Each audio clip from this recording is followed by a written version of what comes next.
छत्रपती शिवाजी महाराजांचा 352वा शिवराज्याभिषेक सोहळा दुर्गराज रायगडावर संपन्न झाला। अखिल भारतीय शिवराज्याभिषेक महोत्सव समिती आणि दुर्गराज रायगड यांच्या वतीने शिवराज्याभिषेक सोहळ्याचे अप्रतिम व नीटनेटके आयोजन करण्यात आले होते। या सोहळ्यास लाखोंच्या संख्येत शिवप्रेमींनी रायगडावर गर्दी केली होती। शिवकालीन मर्दानी व साहसी खेळांनी वातावरण शिवमय झाले होते। सालाबाद प्रमाणे छत्रपती युवराज संभाजीराजे व छत्रपती शहाजीराजे यांच्या हस्ते शिवपूजन व दुग्धाभिषेक करण्यात आला।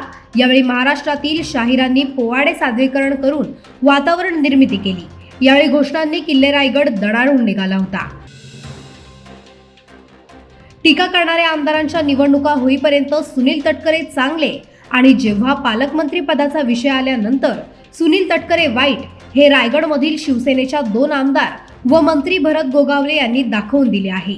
तसेच स्वतःच्या मुलीच्या प्रचारात कमी पण मित्र पक्षांच्या प्रचारात जास्त लक्ष घालून महायुतीचे उमेदवार निवडून येतील यासाठी प्रयत्न करून देखील मित्र पक्षांच्या आमदारांनी सुनील तटकरे यांच्यावर टीका करावी हे निषेधार्ह आहे, असे वक्तव्य श्रीवर्धन तालुका राष्ट्रवादी काँग्रेस पक्षाचे विधानसभा अध्यक्ष मोहम्मद मेमन यांनी केले। दिव्याआगर येथे पत्रकार परिषदेत ते बोलत होते।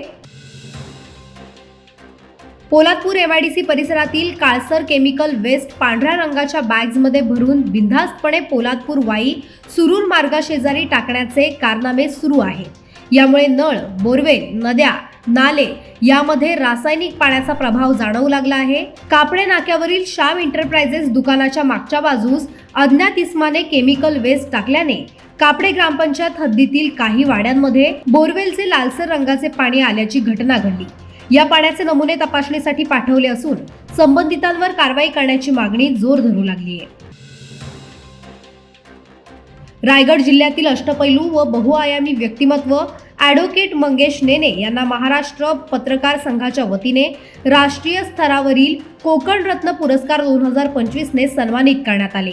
नेने यांचे सामाजिक, शैक्षणिक, कला, क्रीडा, संगीत, साहित्य, उद्योग व सेवाभावी क्षेत्रातील अतुलनीय कार्याबद्दल त्यांना गौरविण्यात आले आहे। कोल्हापूर महाराष्ट्र पत्रकार संघाचे राज्य अध्यक्ष विलासराव कोळेकर यांच्या हस्ते मंगेश नेने यांना कोकणरत्न पुरस्काराने सन्मानित करण्यात आलंय। यापूर्वीही त्यांना अनेक पुरस्काराने सन्मानित करण्यात आला आहे।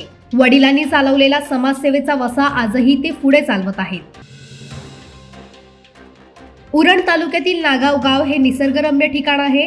येथे फार मोठा समुद्र किनारा आहे, परंतु आजपर्यंत येथे कोणतीच मच्छीमार सोसायटी नसल्याने येथील स्थानिक पारंपरिक मच्छीमारांना अनेक अडचणी निर्माण होत होत्या। शासनाच्या कोणत्याही सवलती मिळत नव्हत्या। त्यामुळे वैभव कडू यांनी याकडे लक्ष घालून तसेच तेथील स्थानिक मच्छीमारांना एकत्रित करून मच्छीमार सोसायटीची स्थापना केली आहे। तसेच स्थानिक मच्छीमारांनी एकमताने वैभव कडू यांची चेअरमन पदी निवड केली आहे। त्यामुळे आता मच्छीमारांना सुगीचे दिवस येतील असा विश्वास वैभव कडू यांनी दर्शवलाय। त्यांच्यावर अभिनंदनाचा वर्षाव होत आहे।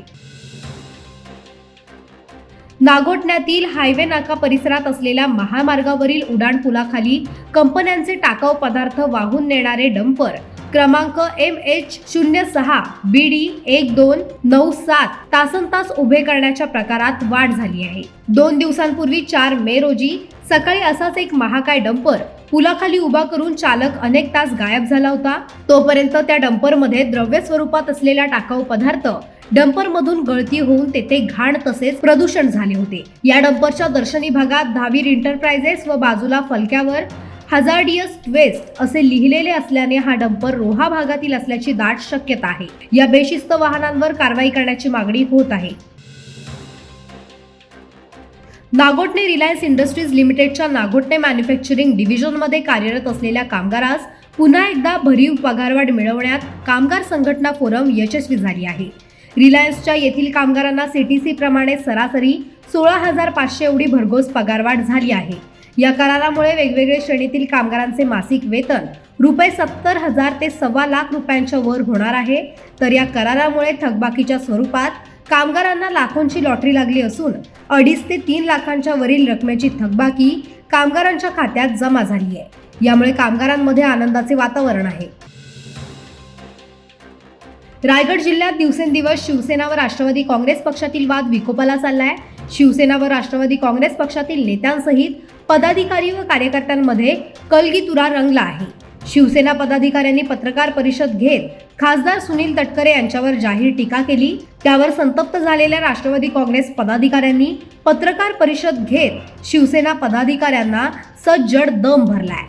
12 गावचे पाणी पिऊन आलेल्या मंडळींना येणाऱ्या जिल्हा परिषद व पंचायत समिती निवडणुकीत चोख उत्तर देऊ असे विधान यावेळी कार्याध्यक्ष सुभाष ठिकाडे यांनी केले। शिवसेना शिंदे गटाचे रायगड जिल्हा संपर्क प्रमुख अरुण चाळके यांनी पत्रकार परिषदेत बोलताना रायगड जिल्ह्यातील गद्दारीचा बादशाह सुनील तटकरे असल्याची जोरदार टीका केली। जिल्हा प्रमुख प्रमोद घोसाळकर यांनी सुनील तटकरेंनी खासदारकीचा राजीनामा देऊन पुन्हा निवडून येऊन दाखवावे असे आवाहन दिले। माजी जिल्हा प्रमुख अनिल नवगणे यांनी पाठीमागून वार करायची तटकरेंची गेल्या अनेक वर्षांची परंपरा असून त्यांचे राजकारण केवळ स्वतःच्या स्वार्थासाठी व कुटुंबासाठी असल्याचा घणाघाती आरोप केला। या पत्रकार परिषदेला शिवसेनेचे पदाधिकारी व कार्यकर्ते मोठ्या प्रमाणात उपस्थित होते। पनवेल शहरातील लाईनाळीमधील बंद मोबाईल दुकानाला आग लागली। पनवेल अग्निशमन दलाच्या जवानांच्या प्रयत्नांमुळे मोठी हानी टळली असल्याची घटना घडली आहे। शहरात लाईनाळी येथे गजबजलेल्या परिसरात टुडे मोबाईल हे दुकान आहे। या गाळ्याचे मूळ मालक उदय बने यांनी हे दुकान भाड्याने दिले आहे। या दुकानातून धूर येऊ लागला। तो धूर आजूबाजूच्या दुकानात जाऊ लागला, त्यामुळे भीती पसरली होती। त्यावेळी आजूबाजूच्या नागरिकांनी पनवेल महानगरपालिकेच्या अग्निशमन दलास पाचारण केले। वेळीच आग आटोक्यात आणली नसती तर मात्र मोठी हानी झाली असती असे प्रत्यक्षदर्शींनी सांगितले आहे। वादळवारा लाईव्हसाठी न्यूज ब्युरो रायगड। नवी मुंबई व रायगड जिल्ह्यातील ताज्या बातम्या आणि घडामोडींसाठी सबस्क्राईब करा वादळवारा लाईव्ह चॅनल आणि दाबा बेल आयकॉन।